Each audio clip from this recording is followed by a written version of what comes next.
Well, hey guys, today we're going to cover standard 7.2. I'm going to try to keep this thing moving, so if I seem a little chop, let me know. Shoot me emails about any questions you have, but I want to make sure we get all the answers covered as needed.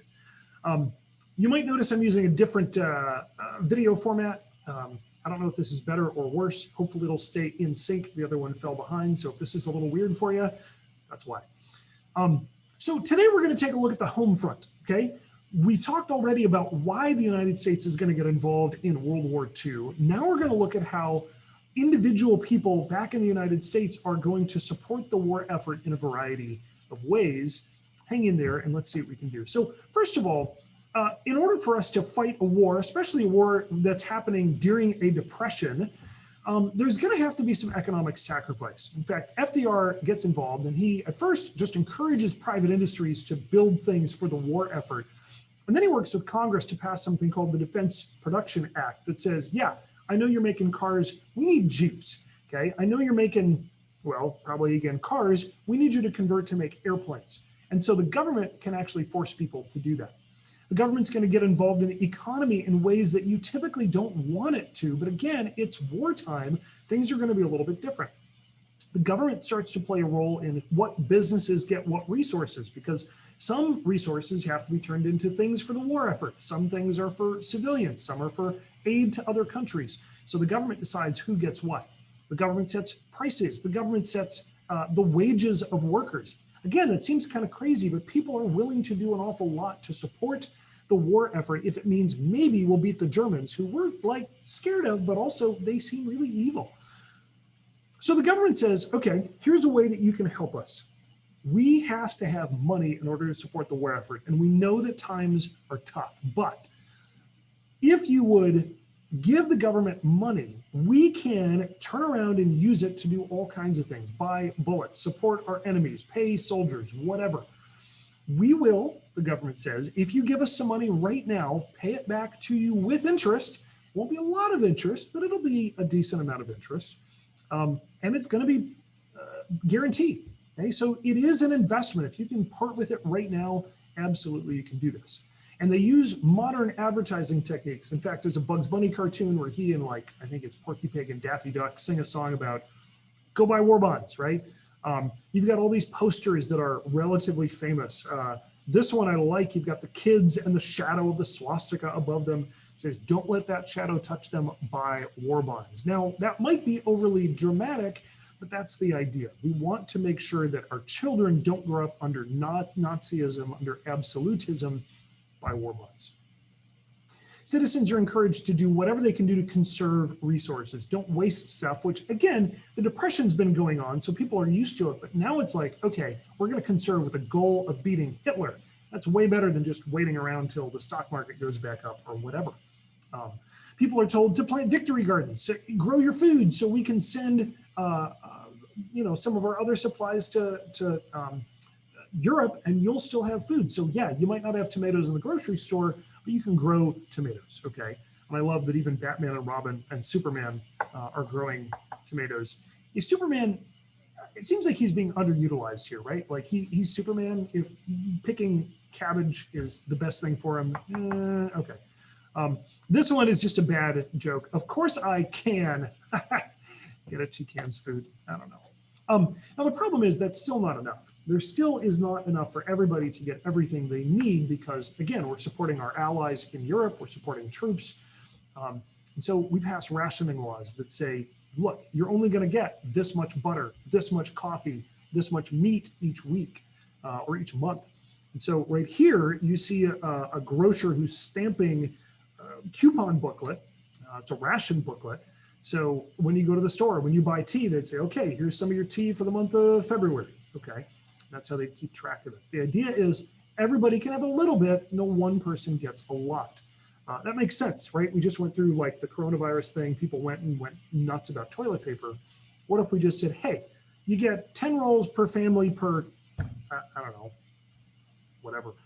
I don't know how often, I haven't really measured toilet paper usage. But if we said, look, per member of the family, you get this many rolls per month, that would make sense. People wouldn't have gone out and hoarded it. Hopefully you didn't run out. That would have been rough. Now, there was a black market for goods. People do sell stuff on the down low, but do you really want to pay, $20 a pound for coffee? That seems a little bit expensive. Everybody, though, is expected to make some sacrifices, and people are willing to do it if it means we might win the war. Okay, let's talk about women and minorities in the war. Women in particular are going to sort of go right back to their World War I role, which means they're going to go into the factories. They're going to do a lot of these jobs that were typically done by men. In order to encourage women to do that, you're going to see Rosie the Riveter. Now, let me just heads up here. Everybody thinks this top lady is Rosie the Riveter, but she's actually not. I don't know how we sort of confused the two. The lower one is Rosie the Riveter, okay? In fact, if you're confused, look at this. Her rivet gun literally says Rosie on it. Both of them are trying to communicate the idea that women can be tough and still be feminine. So if you're on the fence about getting in and getting involved, you probably should do it now. Now, for the first time, we're going to start using women in the military for a number of different positions. Now, not here's a gun, go shoot them, but you can repair some stuff. You can do communications. You can work as like secretaries, work in records. We actually have the Women's Army Corps, the WAC, which advertised to try to get women to, come on out and join the war effort. It makes a lot of sense. Like, why wouldn't you do this? But it took some time for us to come around to it. This man here is a guy by the name of A. Philip Randolph. I always forget what the A stands for. I'm sure you can look it up. I should have done it. My bad. A. Philip Randolph, though, we've talked about this a number of times. Remember, we keep saying African Americans aren't getting hired in the Depression, and even when the war begins. Remember the executive order that Roosevelt signed that said we're going to do this. We're going to open up or prohibit discrimination in the workforce, especially for defense production. A. Philip Randolph is the guy who's behind this push. Okay, he's part of Roosevelt's kitchen cabinet, one of his advisors, and he keeps pushing racial equality for jobs, especially during wartime. And it's because of his efforts that Roosevelt finally gets this commission, this executive order signed that says we're going to make sure African Americans have jobs. Mexicans are going to help out. Okay, so a lot of the people who worked in the fields, like in California, again, are hopping in planes and they're going off to fight the war. So now Mexicans are like, man, there are all these jobs.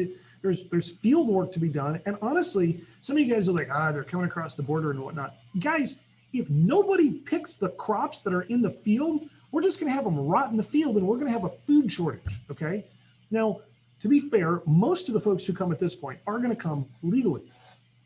Some people don't even like that, which y'all, come on now. I got a whole sidebar on this, but for the sake of time, we're going to keep this thing rolling. So Mexicans are going to move in to do a lot of this work, and without their help, we would have seen food prices increase even more than we did during World War II. Now, you might say, great, so the country's going to come around them and be like, African Americans, white people, Asian people, Hispanic people, let's just hug it out. But no, these tensions are going to continue to exist. Black soldiers, for example, are still almost 100 years after the Civil War, still fighting in segregated units. They're still facing discrimination when they go to train. So they go to like southern bases, for example, like Parris Island, and everything's great until they go into town on the weekend, right? And they realize that segregation is alive and well. Now, if you're from South Carolina, not so shocking, but man, if you came from Chicago to Parris Island, all of a sudden you're going to be like, what the heck is this? This is nuts. In fact, I think there's a slide missing here, but this is going to push African Americans to say, you know what? Let's have what we call a double V campaign. In other words, V for victory, right? This is the part of the like peace. Oops, my lights went out. Oops. Okay, V for victory. Let's have victory in Europe and Japan. That's one, victory against our enemies. But then let's also have victory at home against segregation. One of the reasons we're going to see an increase in civil rights activity in the 1950s, it's a decade right after this. Okay, sorry, that's not on the slide yet. So many Northern African Americans are going to experience Jim Crow for the first time, and again, it's going to fuel that civil rights movement. Mexicans who come in to grow. So a lot of younger Mexicans in particular were wearing this thing called the zoot suit. That's what they're wearing in that picture there. It's kind of baggy pants and an oversized coat. And in Los Angeles, California is where a lot of these growers are. There are some Marines who actually start fighting Mexicans. There's a rumor that one of them is dating the girlfriend of one of the Marines. And so they attack basically anybody that they can identify as Mexican. So if they're wearing zoot suits, they're going to get attacked. We call these the zoot suit riots. That's un-American. You should dress like we do. It's clearly racially motivated, okay? You also have, man, I'm not doing great, the Navajo code talkers. These are Native Americans who we realize that every time we come up with a new code, the Nazis can break it or the Japanese can break it. What we realize is that the Navajo speak a language that is not easily breakable. And so we would have Navajo on ships and in the United States who would relay messages back and forth in their native language so that it couldn't be intercepted, right? That's pretty great. And actually this, I realize this is lumped into the wrong section at the moment. It's not, this is not a, forgive me, it's probably somewhere else by the time you see this, but this isn't one of the problems. This is a way that you're going to see minorities help out with the war effort. Okay. After Pearl Harbor, you're also going to see a lot of vehement dislike of Japanese, a lot of discrimination. In fact, FDR himself signs Executive Order 9066, which says, hey, Japanese Americans in the West, you might be a threat to us because maybe you're going to be a spy who's going to stand up against the United States. And so we're going to force you to give up your property, give up your businesses, give up your homes. You have to move to these internment camps in the desert. That's what's going on here. These kids are in these, a lot of them were old like horse racing grounds. They'd get there and they'd say, okay, now you have to build your own barracks to sleep in, and you're going to stay here until the war is over. You know how many Japanese spies we find in the United States during the war? 0. The answer is 0. So you might say these people have the 14th Amendment that's supposed to protect them, right? Equal protection under the law. So this does go to the Supreme Court. There's a very famous case called Korematsu versus the United States. And the Supreme Court rules in favor of the camps and says it's wartime, and wartime you have a special set of rules. If you want to discriminate against a set of people and send them into a camp in the desert, and go for it. By the way, you might say, well, I'm not sure. It seems legitimate, like the Japanese were bad guys. Guess how many Germans or Italians we lock up in similar camps? Again, the number is 0. Okay. Guys, this is the end of it. There should be an assignment. Make sure you take a look at that. Let me know what I can do to help you if it doesn't make sense. Pretty much it. Guys, thanks for your time. Hope you have a good weekend.